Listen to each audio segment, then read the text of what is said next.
ওমর রাদিয়াল্লাহু আনহুর আন্ডারে আছেন আমর ইবনে আস রাদিয়াল্লাহু আনহু, নাম শুনেছেন? আমর ইবনে আস রাদিয়াল্লাহু আনহুকে ওমর রাদিয়াল্লাহু আনহু মিশরের গভর্নর করেছেন। কিসের? মিশরের। ওই সময় তো ইসলামিক খেলাফা পুরো অর্ধবিশ্ব। এখন আমর ইবনে আস রাদিয়াল্লাহু আনহুর একজন ছেলে ছিলেন, তার নাম সম্ভবত মুহাম্মদ বা অন্য কিছু হবে, আমার ঠিক মনে নেই।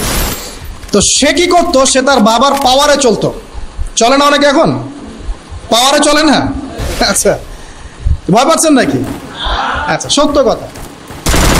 তো এরপরে সে কি করতো, জনগণের উপর ওর পাওয়ারটা খাটাতো। আমার বাবা গভর্নর, তুমি জানো? আমার সাথে বার্গেটিং করো, আমার বাবা গভর্নর, তুমি জানো? এইভাবে সবার সাথে ডিল করতো।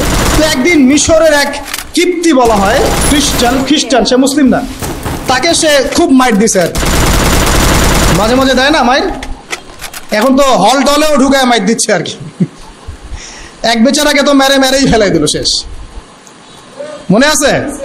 আচ্ছা, যাই হোক, এখন সে বিচার দিতে যাচ্ছে আমর ইবনে আসের কাছে, কিন্তু লোকজন বলছে আমর ইবনে আসের কাছে বিচার না দিয়ে তুমি বরং ওমর ইবনুল খাত্তাবের কাছে যাও, কারণ সে একজন ন্যায়পরায়ণ শাসক। তো সে মিশর থেকে হেঁটে হেঁটে এসে মদিনায় এসে ওমর রাদিয়াল্লাহু আনহুকে বলছে আপনার নির্বাচিত গভর্নরের ছেলে এই কাজ করেছে। তো ওমর রাদিয়াল্লাহু আনহুর চোখ মুখ লাল হয়ে গেল। তিনি বললেন বসো এখানে। এবার চিঠি লিখে পাঠিয়েছে আমর ইবনে আসকে, তুমি তোমার ছেলে সহ মদিনায় চলে আসো, দেখা করো, ইমার্জেন্সি। এবার সে আসলো, মসজিদের মধ্যে সবাই কিনে বসে, বড় বড় সাহাবীরা মসজিদে বসে আছেন, আমর ইবনে আস পাশে, তার ছেলে পাশে, ওই মিশরের কিপ্তি আইনাল কিপ্তি।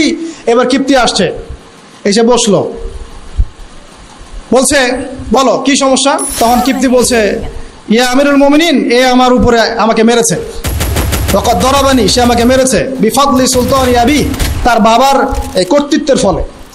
আচ্ছা, এখন ওমর রাদিয়াল্লাহু আনহু নিজের হাতে যে লাঠিটা থাকে ওইটা ওই কিপ্তিকে দিয়ে বলছেন যে ইদরিব ইবনুল আকরামিন, সবার সামনে এখন এই সম্মানিত ছেলেকে পিটাও। চিন্তা করতে পারেন, সবার সামনে এখন তুমি সম্মানিত ছেলেটাকে পিটাও, ইদরিব ইবনুল আকরামিন। সে সবাই থতমত যে কি ব্যাপার, আমর ইবনে আসের ছেলেকে সবার সামনে মারা হবে? ইদরিব ইবনুল আকরামিন, আবার জোরে বললেন মারো, সম্মানিত ছেলেকে এখনই মারো। সবার সামনে এই কিপ্তি আমর ইবনে আসের ছেলেকে সবার সামনে পিটালো। পিটানোর পর শেষ হয়নি এখনো।